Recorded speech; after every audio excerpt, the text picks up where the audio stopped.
여러분 안녕하십니까? 2022년 3월 21일을 맞아서 오늘도 주님께서 기록된 그의 말씀을 통해 주시는 은혜를 힘입읍시다. 누가복음 22장 54절로 62절까지인데요. 제가 59절부터 봉독합니다. 한 시간쯤 있다가 또 한 사람이 장담하여 이르되 이는 갈릴리 사람이니 참으로 그와 함께 있었느니라. 베드로가 이르되 이 사람아 나는 네가 하는 말을 알지 못하노라 하고 아직 말하고 있을 때에 닭이 곧 울더라. 주께서 돌이켜 베드로를 보시니 베드로가 주의 말씀 곧 오늘 닭 울기 전에 네가 3번 나를 부인하니라 하심이 생각나서 밖에 나가서 심히 통곡하니라. 아멘. 방금 읽어드린 이 말씀을 중심으로 주님의 따뜻한 시선과 베드로의 통곡 눈물에서 배우는 것이라는 제목으로 함께 말씀을 나누겠습니다. 오늘은 제가 가능한 낭독하는 식으로 해야 되겠습니다. 봄이라 하기에는 아직 바람이 차갑습니다. 해마다 사순절의 시간을 지날 때쯤이면 꽃샘 바람이 늘 차가웠는데 요즘도 그렇습니다. 엊그제 아침에는요 한바탕 눈보라가 몰아쳐서 아직 겨울인가 했더니 오후에 길을 가면서 길가에 노랗게 피어있는 개나리를 보았고요. 또 어느 집 담장가에 노랗게 만개한 산유화도 보았습니다. 아직 찬바람이 불고 눈보라도 치지만 희망의 새봄은 이미 우리 곁에 와 있습니다. 보통 기상청에서 일기예보를 내보낼 때에 너무 추운 날씨에 대해서 매섭게 춥다, 영어로 하면은 비터리 콜드라고 쓰는데요. 오늘의 말씀에서 베드로가 주님을 3번이나 부인한 후에 새벽닭이 울었을 때에 주님의 시선과 베드로의 시선이 마주쳤을 때에 베드로가 밖에 나가 심히 통곡하고 울게 되는데, 그때 그 비통한 울음 역시 웹비터리라는 단어를 써서 격렬하게 쓰라리게 그가 울었다는 표현을 쓰고 있습니다. 여러분, 베드로의 인상착의를 한번 생각해 보세요.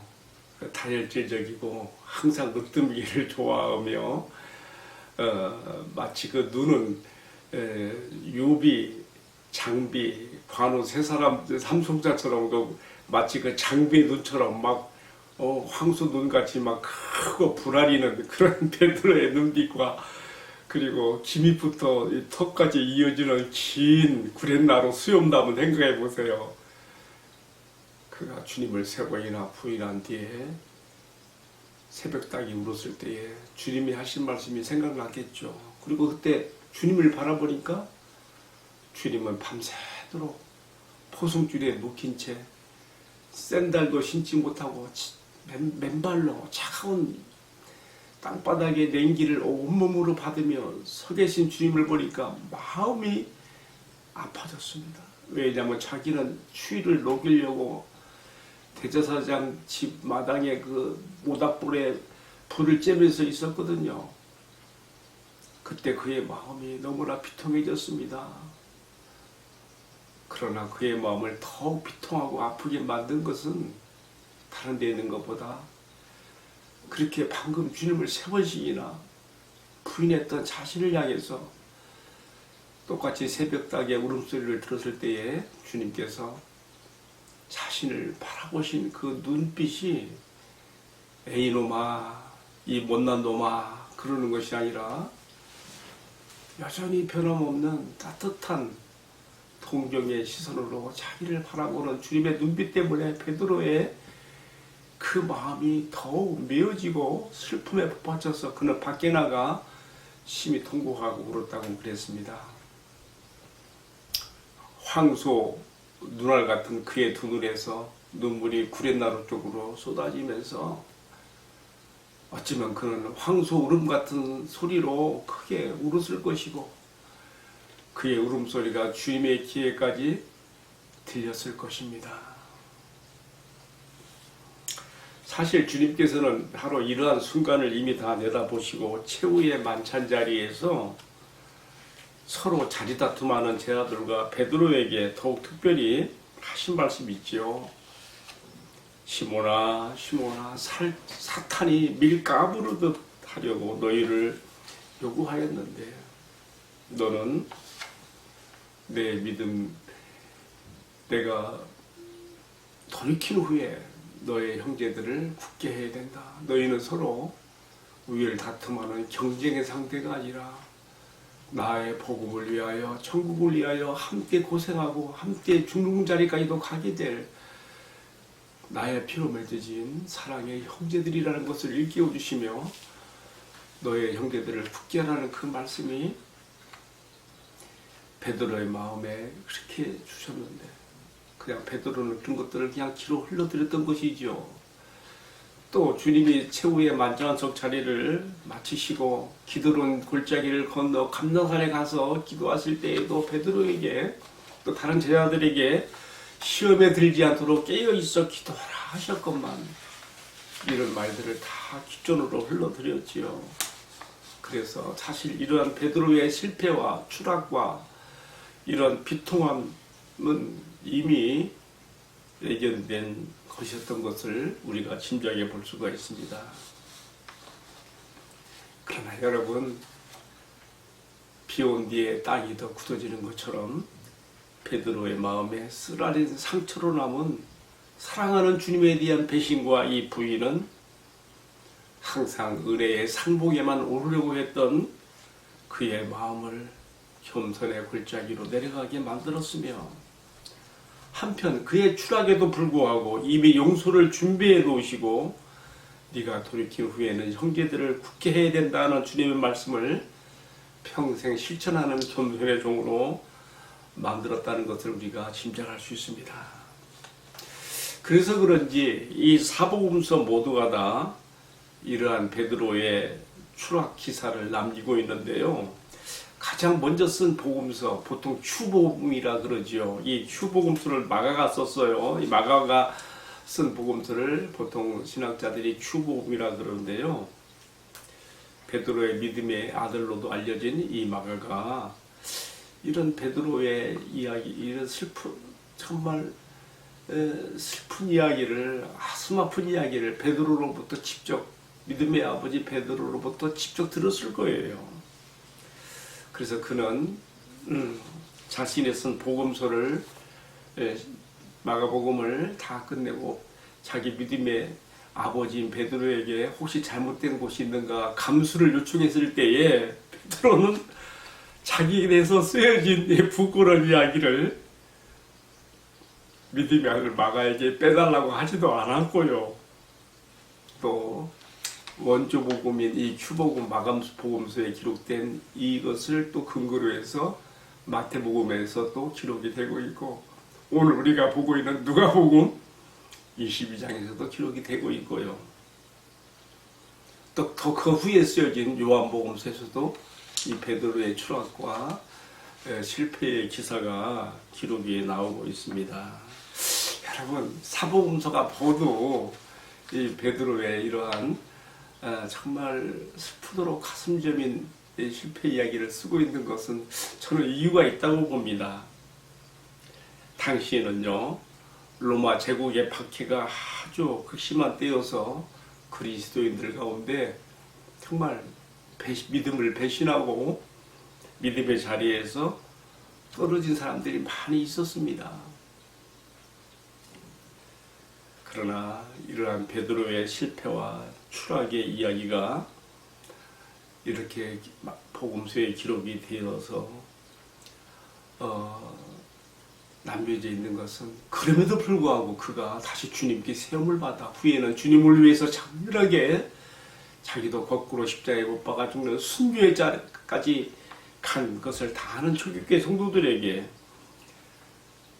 분명히 베드로에 대한 이러한 기사는 그들의 추락되고 낙심된 마음을 다시금 불러일으켜주고 주님을 배신했던 자리에서 다시금 그들을 끌어올려주는 자극제가 되었을 거라고 넉넉히 짐작해 보게 됩니다.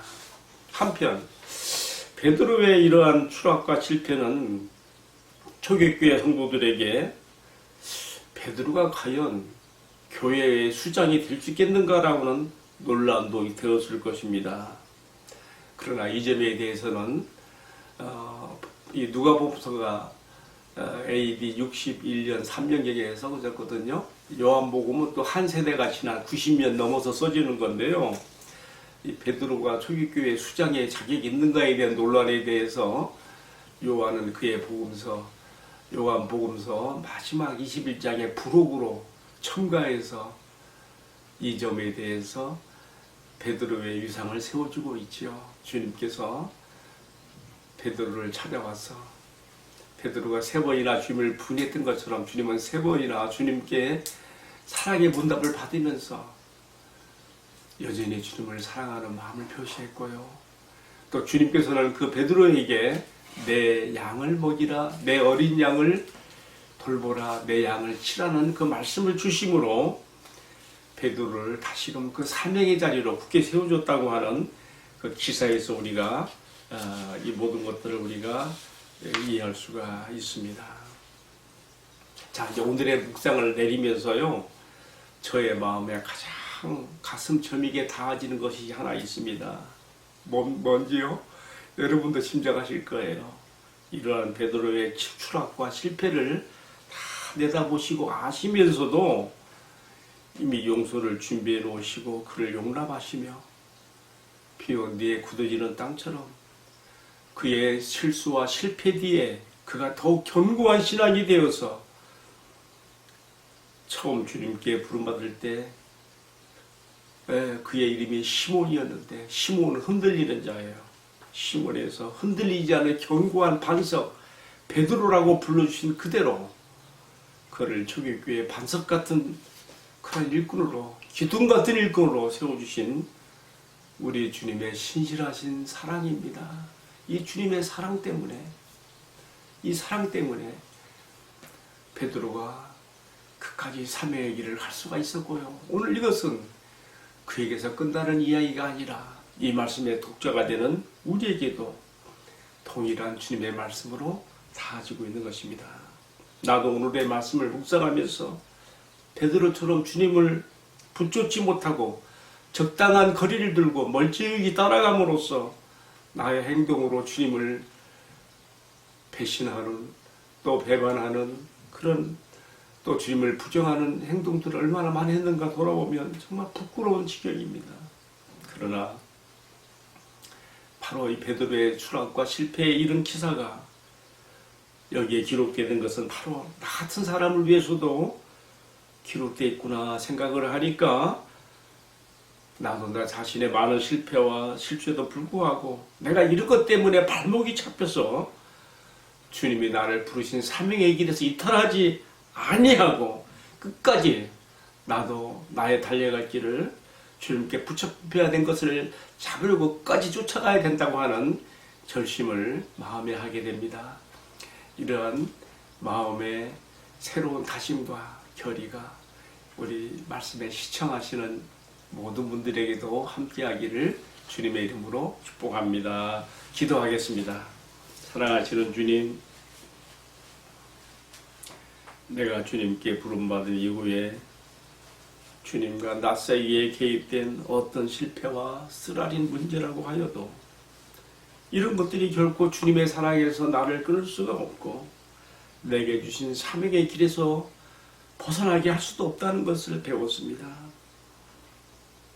나의 추락과 실패에도 불구하고 내가 아주 자포자기하고 포기하지 않도록 나를 위해서 기도해 주시며 한번 불러주신 그 은총과 사명을 끝까지 지켜주시고 이끌어주시는 주님의 신실하신 사랑을 힘입어서 나도 주님을 더욱 사랑하고 죽도록 충성하는 신실한 종의 길을 갈 수 있도록 주님 은혜를 베풀어 주시옵소서. 이 말씀을 시청하는 모든 성도들에게도 같은 은혜와 축복을 나누어 주옵소서.